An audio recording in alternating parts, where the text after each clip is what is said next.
오늘은 이 아미타 정토 불국토를 건립하신 법장보살의 발언을, 그리고 법장보살께서 어떠한 인연으로서 이 불국토를 건립하게 되었는가, 그리고 어째서 시방의 모든 부처님들은 아미타 불국토를 모두가 칭송하는 것일까, 여기에 대해서 석가모니 부처님께서 아주 친절하게 잘 설명해 주십니다.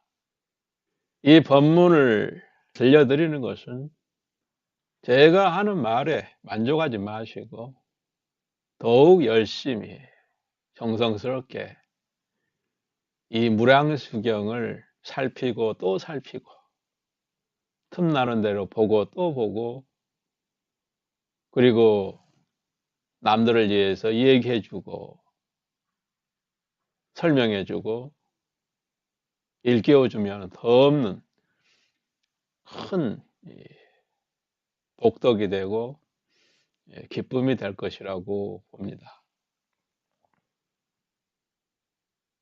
이에 부처님께서 안한에게 말씀하셨다. 여기서 부처님은 석가모니 부처님이죠. 법장비구는 이와 같이 세자재왕 부처님에게 여쭈었다. 오직 언하건대 세존이시여, 저는 이 없는 바른 깨달음을 얻고자 발언합니다. 원하건대 부처님께서는 저를 위하여 널리 경전의 가르침을 말씀해 주십시오.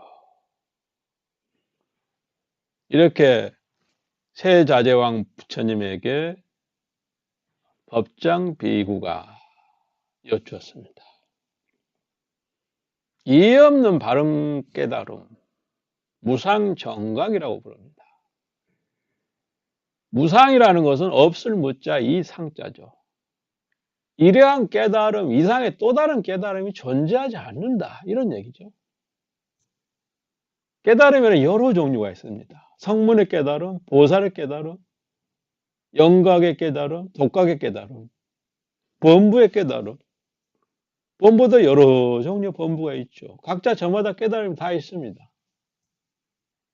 때로는 자신의 깨달음을 지나치게 가대평가해서 작은 언덕에 올라서 야호하고 외치는 자도 있고, 나무 위에 올라서 세상을 다 봤다고 하는 자도 있고, 우물 안에 들어앉아서 나는 세상을 다 안다고 얘기하는 자도 있습니다. 어떤 자는 우주 끝까지 나아가고 시방세계의 모든 부처님을 뵙고도 더욱 스스로를 부족하게 여기고 더욱 옷깃을 여미고 더욱 보살행을 하는 그런 자도 있습니다. 이와 같이 여러 부류들 가운데 참으로 더 이상 이의가 없는 그러한 최고의 깨달음, 지금 법장비구는 그것을 얻고자 발언하고 있습니다. 법장비구는 본래 왕이었다고 합니다. 그러니까 여기서 왕이라고 하는 것은 저 세자재왕 부처님이 계시는 불국토의 왕이라는 얘기죠. 한 나라에 본래 두 왕이 있을 수 없지만 세자재 부처님께서는 법의 왕이고 저 법장비구는 한때 한 나라의 왕이었던 것이죠. 그런데 부처님의 가르침을 듣고서 왕위를 버리고 재물과 여색을 버리고 부처님 가르침을 따라서 출가를 하게 됩니다. 이건 보통 일이 아니죠. 요즘과 같은 세상에 돈이 전부라고 얘기하고 밤새 꿈속에서라도 돈 꿈을 꾸고 싶다는 사람들이 지천에 널려있는 이러한 세상인데 왕의 자리를 버릴 수 있다. 큰 재물을 버릴 수가 있다. 이 세상에 사는 재미는 남녀가 서로 만나는 재미만한 것도 또 없죠. 그런데 그것마저도 버릴 수 있다. 도대체 얼마나 크고 훌륭하기 때문에 세상에서 가장 탐내고 아무리 탐내도 질리지도 않고 실증나지도 않는 이와 같은 이 세상 욕을, 세상 욕락을 어떻게 버릴 수가 있겠느냐. 뒤집어서 생각하면 이거 참 미스터리가 아닐 수가 없습니다. 기적이 따로 없는 거죠. 세상에서 가장 좋아하는 일을 버릴 수 있다. 도대체 이게 어떻게 가능한 얘기냐? 이게 거의 불가사의한 일이죠. 다른 게 불가사의한 일이 아니라 이와 같은 일이 참으로 불가사의한 일입니다. 그런데 저 법장 비구는 바로 왕으로 있을 때 세자재 왕 부처님께서 설법하시는 것을 보고 거기서 발심을 일으켰습니다. 그렇다면 이 발심이 어떠한 것이기에 이처럼 학고부동하게 일체를 털어버리고 나도 부처님이 되고 싶다. 나도 부처님이 되려면 도대체 어떻게 해야 될 것인가? 지금 묻고 있는 거 이거죠. 나도 내 앞에 계시는 세자재왕 부처님과 똑같은 부처님이 되고 싶다. 그러려면 어떻게 해야 될까? 당연히 물어봐야죠. 내가 돈을 벌고 싶다. 당연히 한 회사의 CEO나 사장을 찾아가서 물어봐야죠. 어떻게 하면 돈을 벌 수 있겠습니까? 저는 어떻게 하면 돈을 벌 수 있겠습니까? 물어봐야 될 거 아니에요. 그냥 물어보면 가르쳐 줍니까? 절대 안 가르쳐 주죠. 나의 노하우를 충분히 받아들일 준비가 되어 있는지, 아니면 나의 노하우와 지식을 가지고 사기를 칠 놈인지, 내 뒤통수를 깔 놈인지, 많은 사람에게 피해를 줄 놈인지, 많은 사람에게 이익되게 하는 존재가 될 것인지를 가늠해 봐야죠. 자기가 평생 동안 갖고 온 노하우를 누가 친절하게 다 가르쳐 줍니까? 말해달라고 해서 다 가르쳐 주는 게 과연 옳은 일일까요? 세상의 법칙도 이와 같이 엄격하고 까다롭고 치밀하게 살피고 또 살펴서 일러줄 것은 일러주고 문을 닫고 내 패대기 칠 때는 내 패대기 치는 것이죠.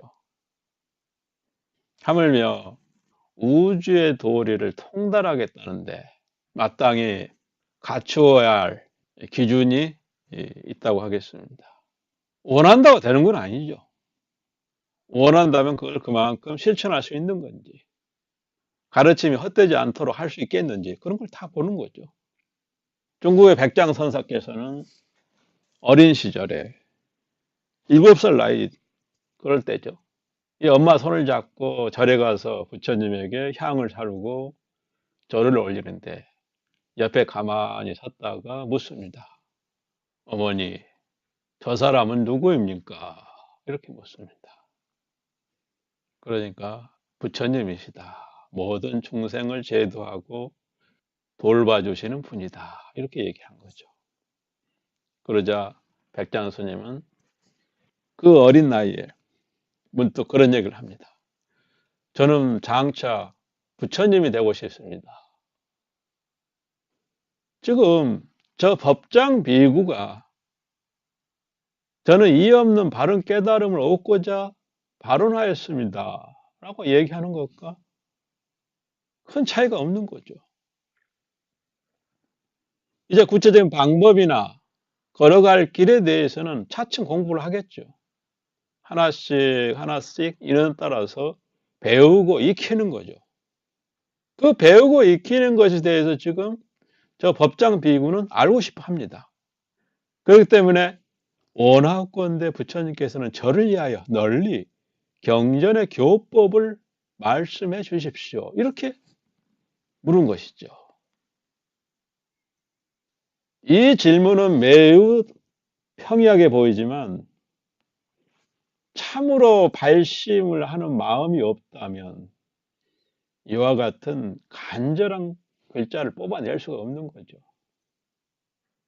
반드시 발심이 전제가 되어야 합니다. 나 또한 무상 정각을 이루고 싶다. 더 이상 이의가 없는 바른 깨달음을 얻고자 한다. 이런 발언이 분명해야 돼요. 어떤 사람이 돈을 벌고 싶다고 할 때 문득 그런 마음을 낸 거 아니죠. 오랜 세월 동안 보고 또 보고 자신의 주변에서 일어나는 모든 일을 지켜보고 또 지켜보면서 가만히 싹이 터오는 것처럼 마음속에서부터 서서히 그 꿈이 구체화되는 거죠. 결정이 되는 거죠. 뜻이 정해진다는 얘기죠. 나는 돈을 벌어야 되겠다. 이런 뜻이 정해지는 거잖아요. 그리고 그걸 추구해 가는 거죠. 그렇다면 우리는 좀 더 이 법장 비구가 무엇을 어떻게 해서 마침내 자신의 원력대로 불국토를 이루게 되었을까 한번 살펴보도록 하겠습니다. 그때 세자재 왕 부처님께서는 법장 비구에게 말하였다. 말씀하셨다. 그대가 수행하고자 하는 바와 불국토를 장엄하는 것에 대해서는 그대 자신도 잘 알고 있다. 불국토를 장엄한다는 얘기는 말 그대로 불국토를 저 법장 비구가 어떻게 설계를 해서 어떻게 하나하나 건물을 배치하고 거기에 사는 사람들은 어떠하게 가르치고 어떻게 일깨울 것인가에 대한 그림이 다 있다는 거죠. 이미 설계도가 내 안에 다 있다는 얘기입니다. 이 얘기는 저 법장 비구가 이미 보살행을 오랫도록 해왔다는 얘기가 되는 거죠. 그래서 보살행을 통해서 부처님의 여러 가지 지혜와 방편을 일러주는 대로 온몸에 익혔다는 거죠. 즉 거짓말하지 마라 하면은 거짓말하지 않는 수행을 열심히 했다는 것이고, 선행을 해라, 남에게 보시를 많이 해라, 이렇게 얘기하면 남에게 보시하는 행을 여러 해 걸쳐서 그 행을 몸에 익혔다는 얘기죠. 그래서 그대가 수행하고자 하는 바와, 즉 이 수행을 통해서 자리 이타에서 이제 자리에 해당되는 거죠. 스스로를 이익되게 하는 거. 즉 수행을 통해서 스스로 공부를 하는 거죠. 불국토를 장엄한다는 것은 이타적인 행을 얘기하는 거죠. 그 이타적인 행은 따로 찾을 필요가 없다. 네가 평상시에 보살행을 한 그거, 육바라밀을 행한 그대로 네가 불국토를 이루게 되면 그대로 하게 될 것이다. 너의 원력대로. 사람에 따라서는 원력을 가지고 있어도 원력대로 이루어지지 않는 거죠. 왜? 업이 두터워서. 나는 이것을 마음 먹고 있는데 내 마음대로 안 돼요. 뜻대로 안 되는 거죠. 우리는 그럴 때 업장이 두텁다고 얘기를 합니다. 그러나 부처의 깨달음을 이루고 났을 때는 업이 없죠. 번뇌가 한 티끌도 없습니다. 그러니 내가 마음먹은 대로 원하는 대로 다 이루어지는 거예요. 욕계, 색계, 무색계가 장애가 안 되는 거죠. 욕계에 걸리고 색계에 엎어지고 무색계에 빠지는 그런 장애에 더 이상 걸리지 않기 때문에 원하는 대로 다 이루어지는 거예요. 지금 그 얘기를 하고 있는 거죠. 그러니 어찌 부처가 되어서 자기가 원하는 대로 뜻대로 불국토를 이루지 못하겠습니까? 부처님께서는 이와 같이 정토를 이루기 위해서 어떻게 수행해야 되는지 이렇게 비유로서 얘기를 하십니다. 비유하면 큰 바다에서 어떤 사람이 아주 조금씩 억겁의 세월 동안 물을 퍼내면 마침내 바닥에다 묘한 보배를 얻을 수 있는 것 같다. 원래 이제 그런 얘기가 있습니다.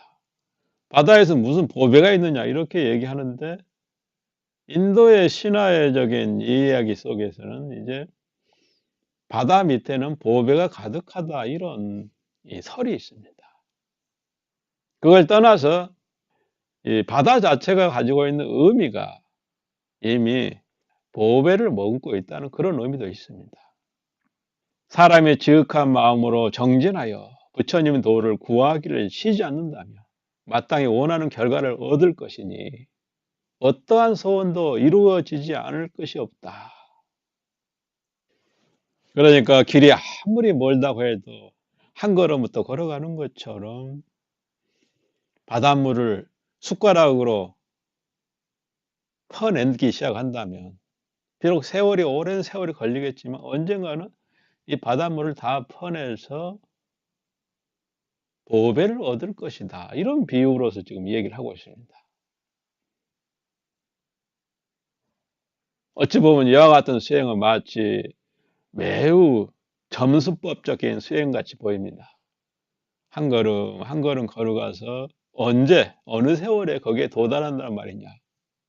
잽싸게 지나가는 트럭이라도 붙들고 얻어 타고 가야만이 그래도 좀 빨리 그곳에 도달하지 않겠느냐 이런 생각을 품을 수도 있겠지만은 그런 생각을 내기 이전에 정말 한 삽 한 삽 퍼서 이 태산에 구멍을 내는 것처럼 저 태산을 다 덜어내는 것처럼 한 바가지씩 퍼내서 바닷물을 다 퍼내는 것처럼 이러한 자세로 가지 않으면 낭패다 이렇게 말하고 싶습니다. 절대로 수행자의 길에서 여행을 바라거나 지름길을 좋아해서는 낭패다 이렇게 말하고 싶습니다. 그건 수행자의 자세가 아니다. 부처님께서도 지금 이렇게 한 바가지씩 퍼낸다면 언젠가는 바닥에 드러나고 바닥에 쌓여있는 보배 상자를 얻을 것이다. 지금 이렇게 말씀하고 계십니다. 저 세자제왕 부처님께서는 법장 비구를 위해서 210억의 여러 불국토에 살고 있는 천상과 인간의 선악 그리고 국토의 거칠고 미묘함을 자세히 말씀하셨다. 이렇게 얘기하고 있어요. 그러면서 저 세자제왕 부처님께서는 법장 비구를 위해서 210억의 여러 불국토에 살고 있는 천상과 인간의 선악 그리고 국토의 거칠고 미묘함을 자세히 말씀하셨다. 이렇게 얘기하고 있어요. 우리는 여기서 볼 수 있는 것처럼 불국토라고 해서 반드시 모든 불국토가 청정하다는 의미는 아닙니다. 모든 불국토가 청정한 국토에 청정한 중생들이 머물고 있다는 얘기가 아니라는 걸 알 수가 있죠. 어떤 불국토는 선한 자가 많고 어떤 불국토는 악한 자들이 더 많을 수도 있어요. 또 어떤 국토는 몹시 거칠고 더러울 수도 있는 거죠. 또 어떤 국토는 매우 정묘하고 미미해서 그림을 그릴 수가 없는 그런 묘한 세계가 있을 수도 있다. 210억 개라면 무수한 종류의 불국토가 존재한다는 얘기죠. 거기는 또 무수한 종류의 중생들이 존재하는 겁니다. 탁한 중생, 깨끗한 중생, 탁하기도 하고 깨끗하기도 한 중생, 탁하지도 않고 깨끗하지도 않은 중생, 그 가운데서 또다시 탁한 것이 더 많은 중생, 깨끗한 것이 더 많은 중생, 가지가지 중생이 존재할 수가 있는 거죠. 6개의 중생, 3개의 중생, 무몇 개의 중생. 6개에서도 여러 중생이 존재하죠. 세자제왕 부처님께서는 이 여러 불국토를 이 법장 비구를 위해서 자세히 설명을 해줍니다. 그러니까 법장 비구는 부처님의 신통력으로 위신력을 의지해서 여러 불국토를 공부하게 되는 거죠. 더 나아가서 부처님의 신통력으로 그 세계를 눈으로 환히 보게 되고 그곳에 다녀오기도 하게 됩니다. 그러면서 각각의 불국토를 다니면서 이 불국토는 어떤 인연으로 어떻게 닦아서 이렇게 이루어진가에 대해서 아주 오랜 세월 동안 공부를 하게 되는 거죠. 그리고 나서 법장 비구는 정말 가장 훌륭한 설계도를 그리게 되는 거죠. 그냥 그려진 게 아니라는 거죠. 세자장 부처님께서 마치 법장 비구의 손을 잡고 210여 개 불국토를 모두 다니면서 견학을 시킨 거죠. 그리고 세세히 설명을 해줍니다. 이 나라는 이렇고 저렇고 저렇고 저렇다. 이 나라는 이렇고 저렇고 저렇다. 이런 걸 다 설명해 주면서 장차 네가 너의 불국토를 설계할 때 이것을 참고해라. 이렇게 설명해 줬다는 얘기죠. 그리고 나서 다시 5급 동안 5급의 세월 동안 여기에 대해서 사유를 하게 됩니다. 그렇게 사유를 하면서 동시에 2억 10억 불국토를 이루게 되는 그 서원들에 대해서 그 원력을 성취하기 위해서 거기에 맞게 수행을 합니다. 두루 몸에 익히는 거죠. 자신의 몸에 익힌 그대로가 나중에 부처의 깨달음을 하고 나서는 그대로 바깥으로 다시 품어져 나오는 것이죠. 그렇게 바깥으로 품어져 나온 그대로가 결국은 어디서부터 나왔는가? 바로 이와 같은 보살행을 하는 그러한 과정 속에서 섭취했던 것이 그대로 나중에는 바깥으로 해양을 하는 것이죠. 일체 중생을 위해서 해양을 한다는 얘기가 되는 거죠. 이게 바로 보살의 수행인 거죠.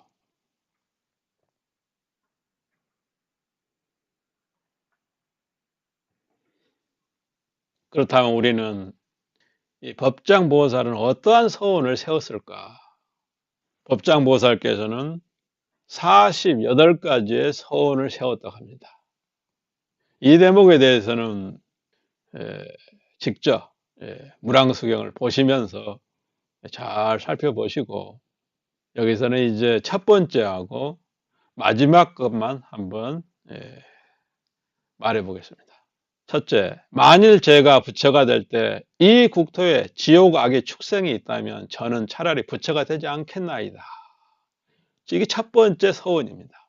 내가 부처가 되었을 때 나의 국토에, 나의 불국토에는 사막치, 지옥 악의 축생의 중생이 단 하나도 없게 하겠다. 이 얘기를 뒤집어서 얘기하면 지옥 악의 축생의 중생은 내 불국토에는 얼씬도 못하게 하겠다는 말도 되는 것이고, 다른 한편으로는 내 국토 안에 있는 모든 중생은 절대로 지옥 악의 축생에 떨어지지 않게 제도를 하겠다. 이런 서원과 같은 거죠. 저는 차라리 부처가 되지 않겠습니다. 만약 이와 같지 않다면 나는 부처가 되지 않겠다. 지옥악의 축생이라는 것은 탐진치가 극단적으로 변하면 지옥악의 축생이 되는 것이죠. 이 사바세계에서 탐진치를 극단적으로 농락을 하면서 인생을 허비했다며 그는 그 뿌린 대로 거두게 된다는 것은 의심할래야 의심할 수가 없다. 이게 인과법이죠. 원인에 따라서 결과가 일어나는 것이다. 네가 짓는 대로 네가 거둔다는 건 부처님 인과법입니다. 이게 매우 중요합니다. 누구나 다 알고 있는 것처럼 보이죠. 그러나 당장 우리 현실에서 봐서도 인과법을 깨는 자들이 많습니다. 어제 자신이 저지른 일을 오늘 자신은 모르는 일이다. 그런 적이 없다. 그렇게 부정하는 경우가 비일비재하죠. 부처님께서는 항시 이 인과법을 강조했습니다. 인과법에서 벗어나는 얘기 자체는 허망한 얘기다. 자기를 속이는 얘기다. 이 얘기죠. 오늘날처럼 특히 거짓말이 난무하는 이 시대에는 인과법 자체도 허상이라고 얘기하고 꿈과 같은 얘기라고 해서 네 마음대로 살아라. 이렇게 옆에서 부추기는 사람들도 있습니다. 불교에서는 이런 자를 삿된다고 얘기하는 거죠. 불교에서는 이 뿌린 대로 거둔다는 이 말을 철칙과 같이 합니다. 보살의 원인을 지으면 보살이 되는 것이고 장차 불국토를 이루게 되는 것이죠. 중생의 원인을 지으면 중생이 되어서 육도 윤회를 하고, 예? 욕계와 색계를 왔다 갔다 하고 집에서 집으로 전전긍긍하게 되고 그러는 것이죠. 다음은 48번째 서원입니다. 제가 만일 부처가 될 때 다른 국토에 있는 보살들이 저의 이름을 듣고 음향인, 유손인, 무생법인에 이르지 못하고 모든 불법에 대해 불태전에 이르지 못한다면 저는 차라리 부처가 되지 않겠나이다. 만일 제가 부처가 될 때 다른 국토에 있는 중생들이 저의 이름을 듣고서, 그러니까 아미타 정토를 제외한 다른 불국토를 얘기하는 거죠. 이 사바세계도 마찬가지죠. 다른 불국토에 속하는 거죠.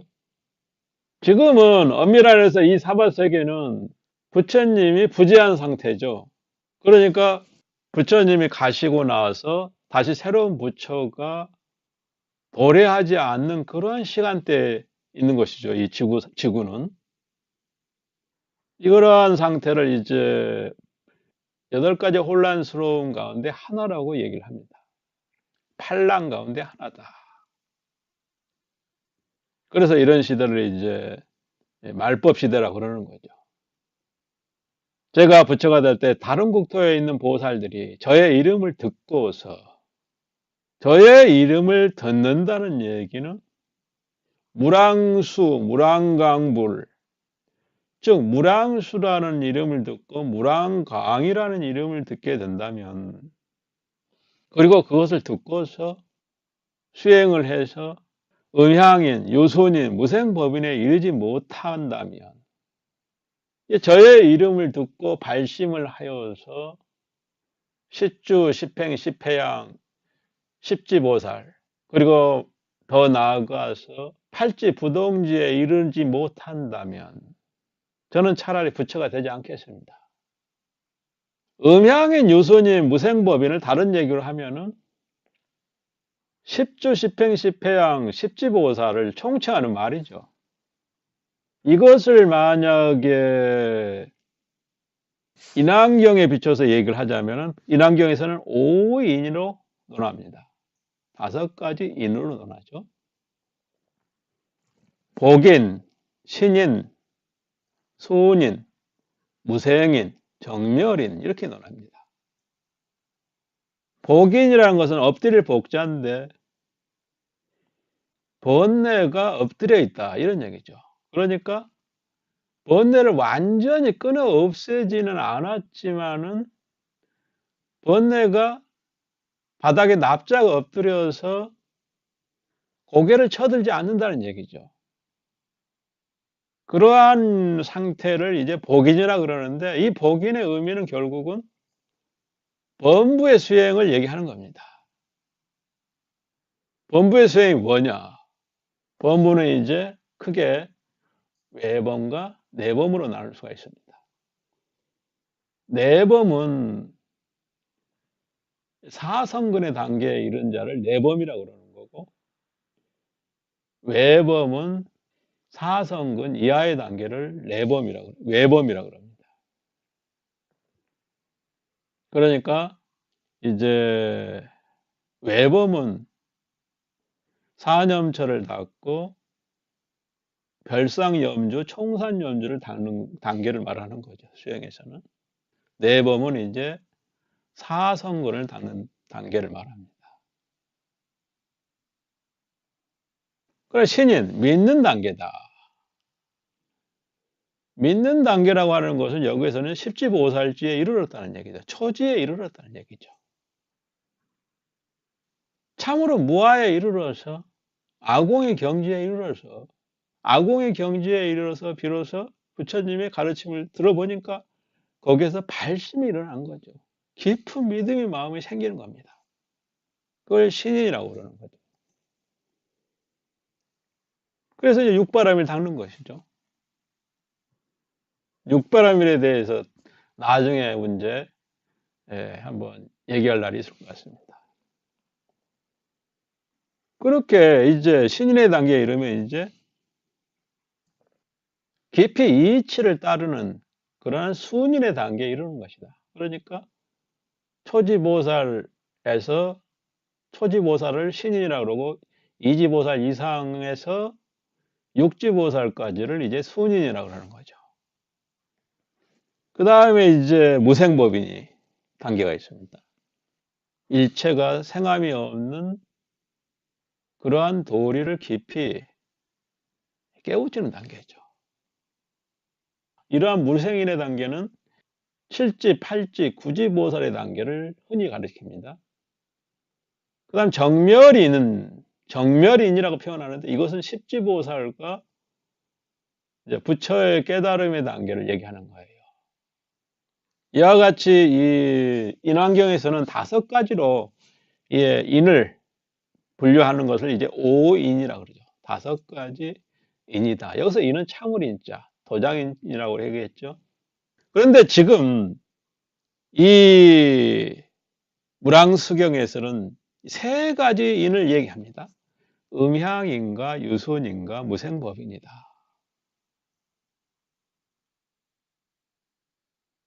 비록 3가지를 얘기했지만 5가지를 얘기한 것 같다 이렇게 볼 수가 있습니다. 이 석가모니 부처님께서 이런 얘기를 하셨습니다. 저 극락세계에 왕생하는 중생들은 모두가 반드시 성불이 결정된 정정치에 머물게 되느니라. 이렇게 얘기를 하고 있는 거죠. 그러니까 반드시 성불한다고 얘기했어요. 그러니까 정멸인을 꼭 얻게 된다는 얘기죠.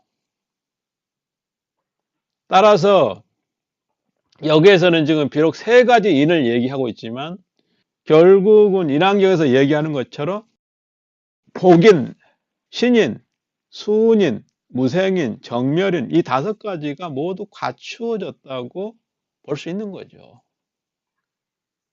없어도 있는 거죠, 결국은. 만일 제가 부처가 될 때 다른 국토에 있는 모든 보살들이 저의 이름을 듣고 음향인, 유순인, 무생법인에 이르지 못하고 모든 불법에 대해 불터전에 이르지 못한다면 저는 차라리 부처가 되지 않겠나이다. 여기에서 모든 불법에 대해 불태전에 이르지 못한다는 말은 앞의 말의 반복입니다. 여기서 불법에 대해서 불태전한다는 얘기는 공부라는 것은 하다가 보면 뒤로 물러날 때가 있는 거예요. 굴러 떨어지는 거죠.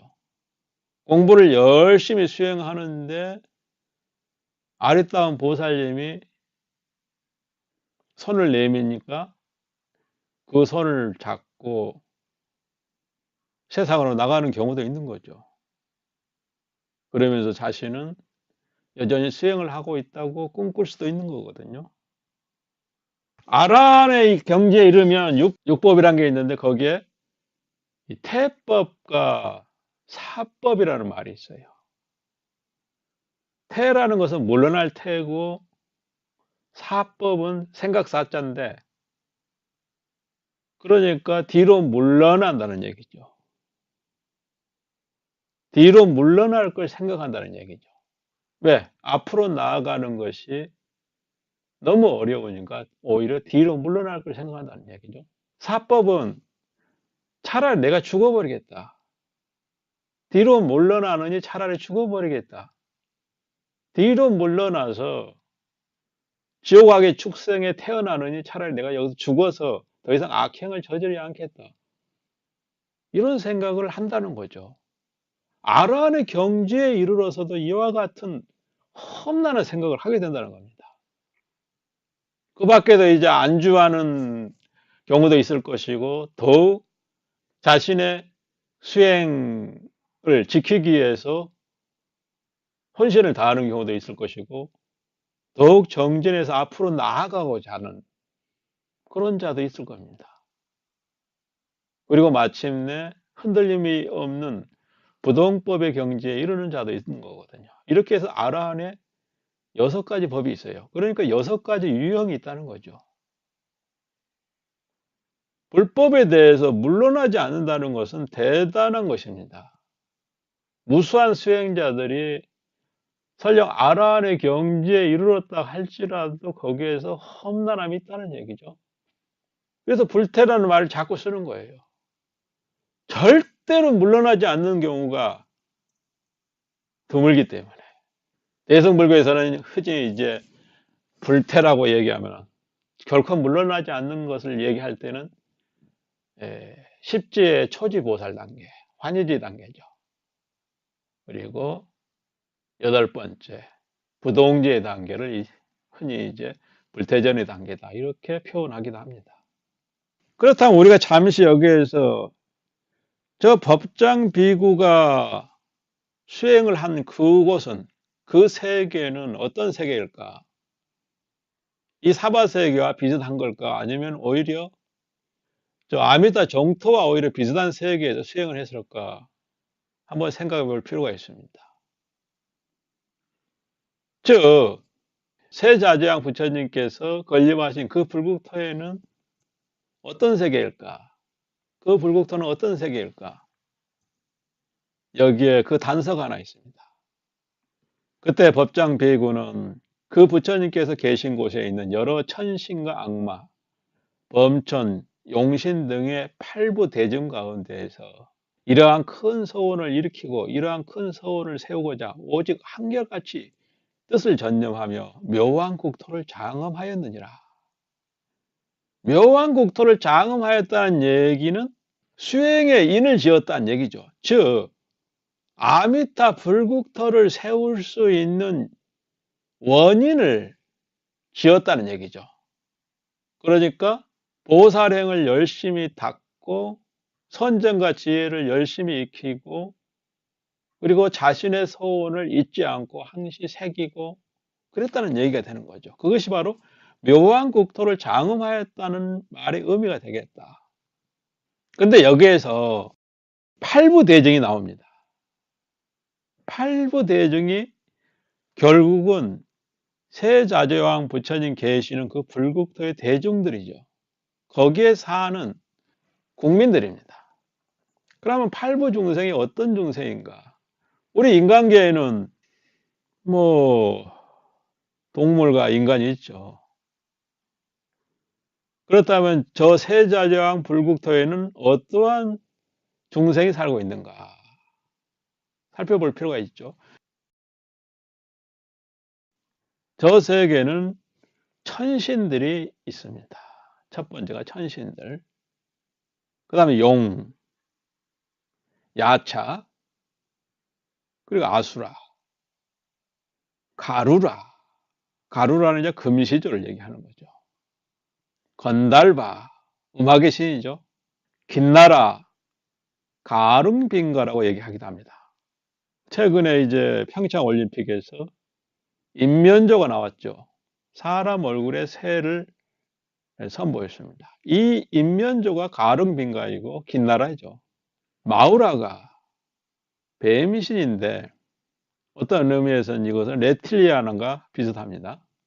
이와 같은 8가지 중생들이 어우러져 있는 곳이죠. 어디가? 세자재왕 부처님이 계시는 그 국토에는 정말 선하게 뒤엉킨 곳이 아닐 수가 없습니다.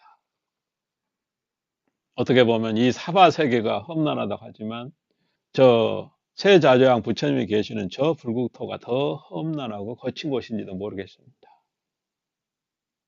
바로 그런 곳에서 법장보살께서는 48가지 서원을 세우시고 가장 아름답고 장엄하고 모든 부처님들이 칭송하는 그런 불국토를 설계를 했습니다. 그리고 그 불국토를 실현시키기 위해서 온 몸을 사루고 또 사루었다. 그것을 우리는 공덕이라 부르는 거죠.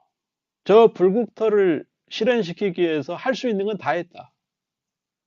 공덕을 원만하게 성취했다. 이렇게 표현하는 거죠.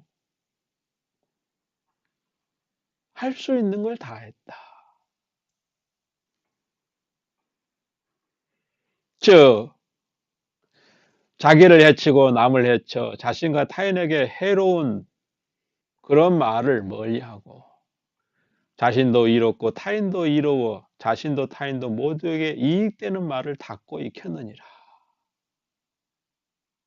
남을 대할 때 거짓으로 속이거나 아첨하는 마음이 없어 언제나 온화한 얼굴에 부드러운 말로 미리 중생의 뜻을 헤아려 법을 말씀하셨으며 또한 용맹정진하여 서원을 굽히지 않았고 청정하고 결백한 진리를 구하여 모든 중생들에게 은혜를 베풀었느니라. 그는 또한 삼보를 공경하고 스승과 어른을 받들어 섬겼으며 온갖 수행을 닦고 복과 지혜의 큰 장엄을 갖추어서 모든 중생들로 하여금 공덕을 성취하게 하였느니라. 공삼매, 무상삼매, 무원삼매의 법에 머물며 모든 현상은 본래 누군가에 의해 만들어진 것도 아니고 저절로 일어나는 것도 아니며 단지 인연의 하합일 뿐이라는 것을 간조하였다. 이와 같은 수행을 해왔다는 거죠. 그리하여 마침내 부처가 되었습니다.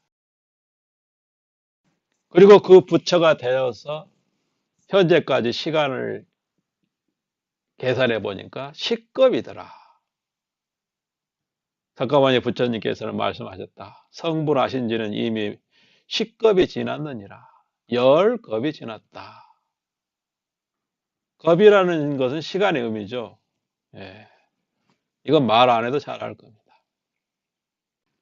이제 여기에서 이제 무랑수불의 이신력과 강명에 대해서 부처님께서 설명을 합니다. 이신력이라는 것은 이제 위험스럽고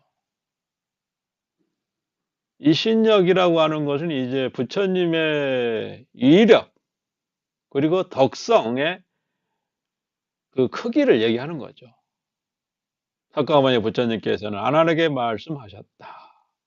무랑수불의 이신력과 강명은 가장 존귀하며 뛰어나서 다른 모든 부처님들의 강명으로서는 능히 미칠 수 없느니라. 중생들이 이러한 빛을 만나면 탐내고 성내고 어리석은 마음의 때가 저절로 없어지고 몸과 마음이 부드러워 경쾌해지고 환희하고 뛸 듯이 기뻐하며 착한 마음이 저절로 우러나오니라. 부처님의 이 무랑수 부처님의 광명을 만나게 되면 탐진치의 마음이 저절로 눈 녹듯이 녹아버린다고 얘기하고 있습니다. 그리고 몸과 마음이 가벼워지고 환희심이 일어난다고 얘기하고 있는 거죠. 그리고 선한 마음이 저절로 솟아오른다. 샘물이 솟아오르는 것처럼 솟아오른다고 얘기하고 있습니다. 도대체 무랑수 부처님에게서 방광하는 이 빛이 무엇이길래 이와 같이 모든 탐진치의 번뇌가 녹아버리고 저절로 기쁨이 솟아오를까요? 여기서 잠시 우리는 이제 광명에 대해서 한번 살펴보도록 하겠습니다. 빛광자의 밝은 명자죠. 이제 부처님에게서 나오는 광명을 이제 대광명이라고 부르죠. 큰 광명이다. 그걸 줄여서 이제 흔히 광명이라고 이름합니다. 광이라고 하는 것은 스스로 빛을 발하는 것을 말하는 거죠. 부처님 몸에서 스스로 빛이 발하는 거죠. 야명주라고 있죠. 밤이 되면은 환히 스스로 빛을 발하는 그 옥이 있습니다. 그걸 야명주라고 그러죠. 그와 같이 자신의 몸에서 빛을 발하는 것을 광이라고 합니다. 지금 무랑수경에서도 나오는 것처럼 그런데 명이라고 하는 것은 뭐냐 하면은 후레쉬와 같은 의미죠. 사물을 비추어서 그 사물을 드러내 보이는 작용을 하는 것이 명입니다. 명예는 두 가지가 있는 거죠. 어둠을 몰아낸다는 의미가 있는 것이죠. 그리고 두 번째는 밝은 지혜로서 이치의 참 모습을 드러낸다. 그런 의미가 있습니다. 그러니까 우리가 예를 들어서 누군가에게 썩은지도 모르고 있을 때 어떤 현명한 자가 와서 너는 그 사람에게 속았다. 속아서 이 나귀를 구입하면서 말 비용을 지불한 것이다. 이렇게 얘기를 해주는 거죠. 이게 지혜로운 것이죠. 지혜에 의해서 밝힌 것이죠. 이제 지혜로 비추어서 진실과 허상, 거짓과 진실, 속임을 당했는지 안 당했는지를 밝혀주는 그와 같은 빛을 이제 명의라고 부르는 거죠. 진리의 등불에 비추어서 옳고 그름을 판가름한다. 그런 얘기가 있죠.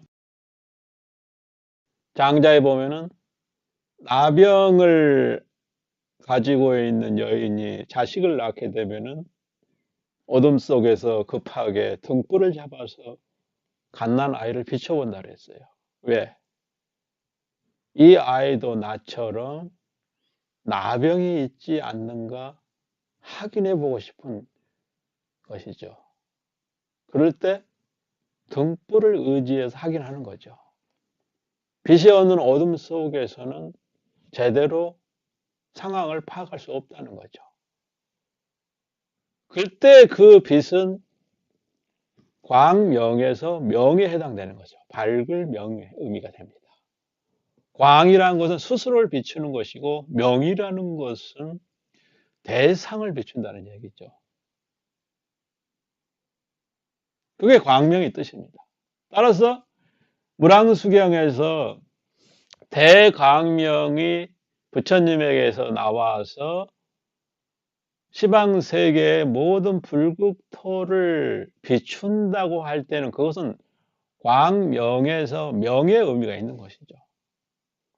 원래 경에서 이제 광의 의미로서 광은 일심이다. 그러니까 성문에게 있어서도 몸에서 빛이 나는데 그것은 일심에 그친다 그랬어요. 일심은 이제 거리에 다니는데 8척이다. 즉, 약 24 정도를 비춘다. 그런 얘기가 되는 거죠.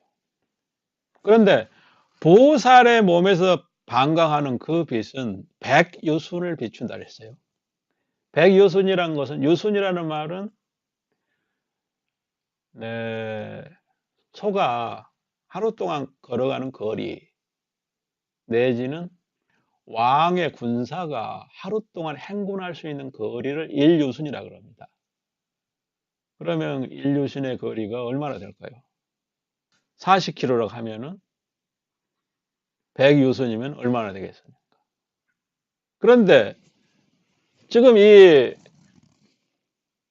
아미타 세계의 두 보살의 광명은 시방세계의 모든 불국토에까지 이른다고 했습니다. 그 광명이.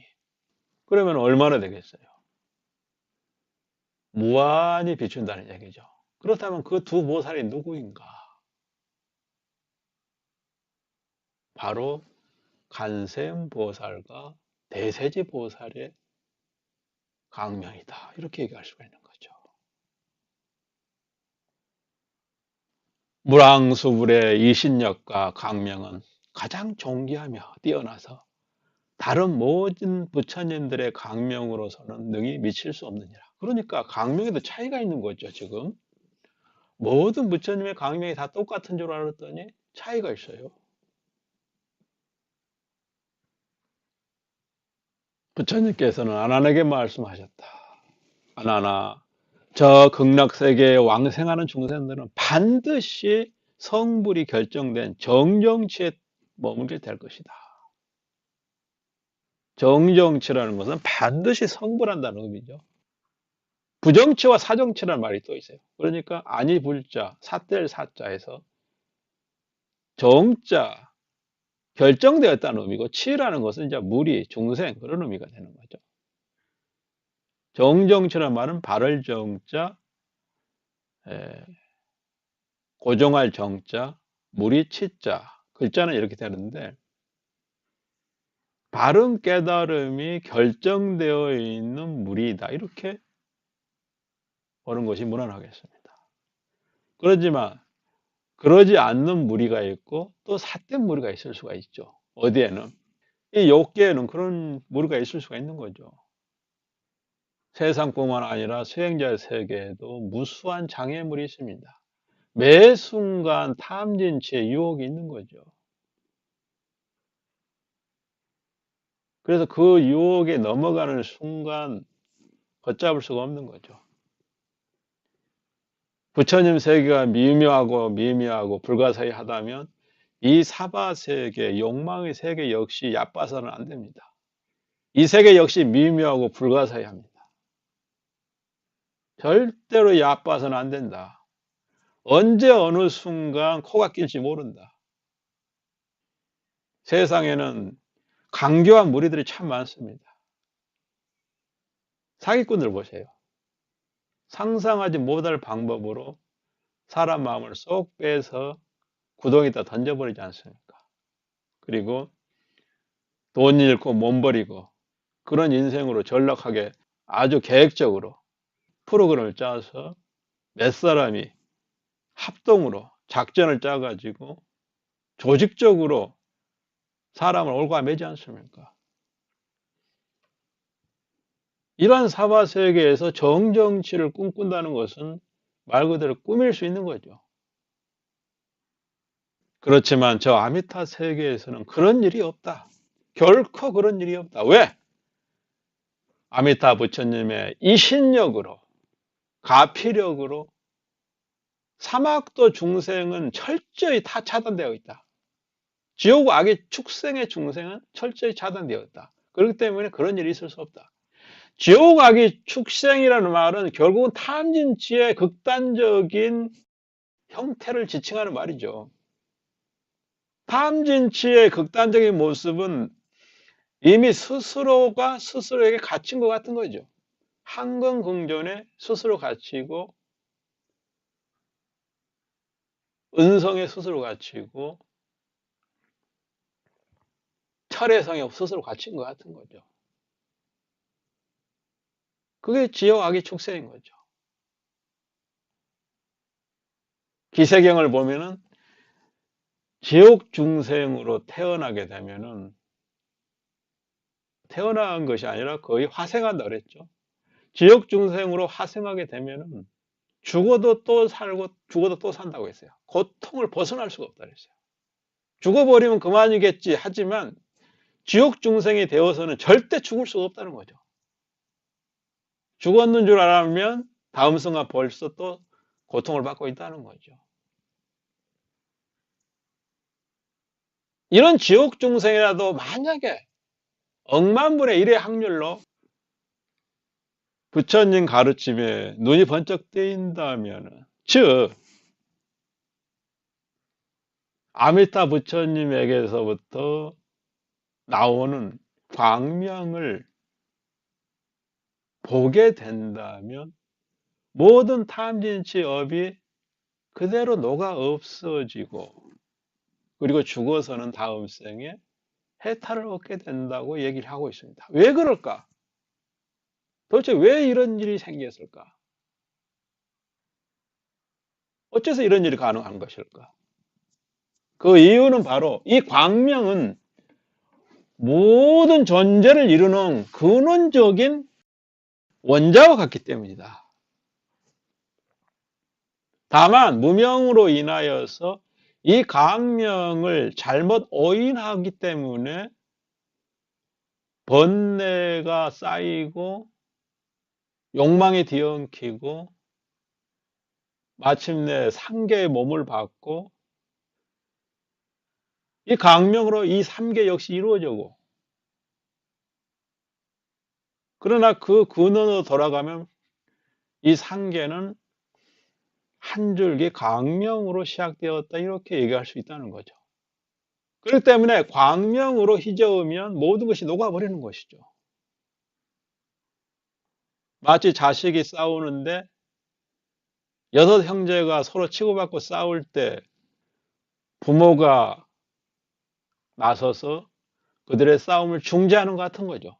부모가 여섯 아들을 잘 어우르고 다스리면 이 여섯 아이가 모두가 언제 싸웠냐는 듯이 서로 화해하고 서로 의좋게 지내는 것 같다. 이것이 바로 강명을 받았다는 의미가 되는 것이죠. 어찌 이 강명을 보고 탄진씨가 녹지 않을 것인가. 그런데 이런 아메리카 정토가 참으로 훌륭하고 좋은 곳이지만 갈 수 없는 중생이 있습니다. 그런데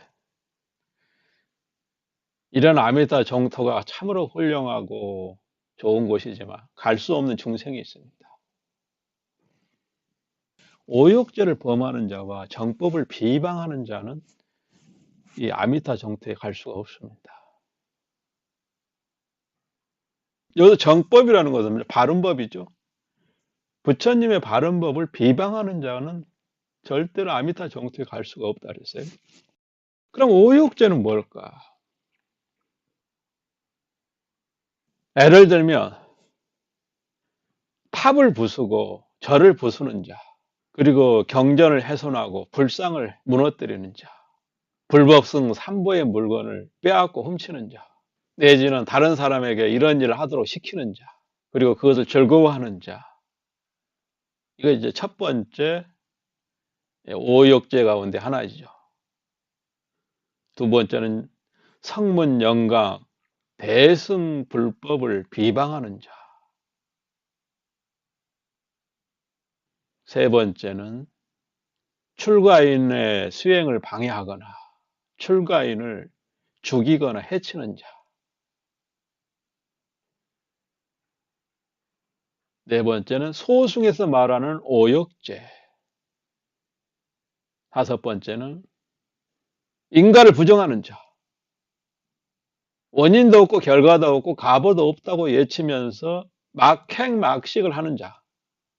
선한 법도 없고 악한 법도 없다.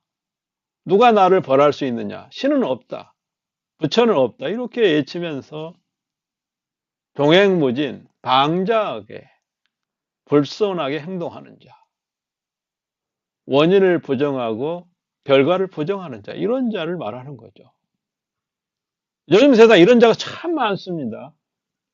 악행을 저지르면서도 선행이라고 얘기하고 선행을 저지른 자를 보고도 사악하다고 얘기하고 땅꿍꿍이가 있다는 등 온갖 비방의 말을 하는 거죠. 이런 자는 다 인간을 부정하는 자들입니다. 소승에서 말하는 다섯 가지 오욕죄는 뭐가 해당되느냐 하면은 부모를 해치는 자, 아라한을 해치는 자, 그리고 나쁜 마음으로 부처의 몸에 피를 낸 자, 죄받았다가 여기에 해당되는 거죠. 그리고 하합승단을 깨뜨리는 자. 이것을 소승에서 말하는 오욕죄죠. 대승에서 말한 것은 이와 같은 거죠.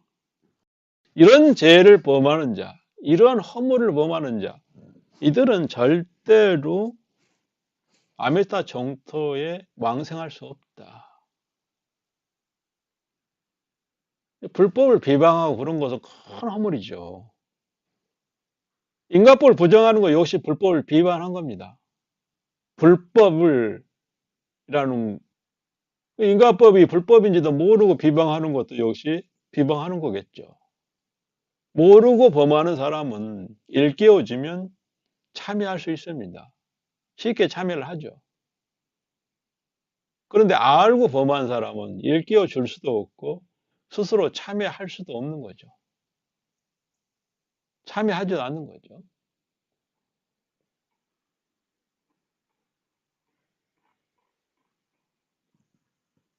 이렇게 해서 개락적으로나마 법장 보살께서 어떤 인연으로 아미타 불국토를 건립하게 되었는지 살펴보았습니다. 수고하셨습니다.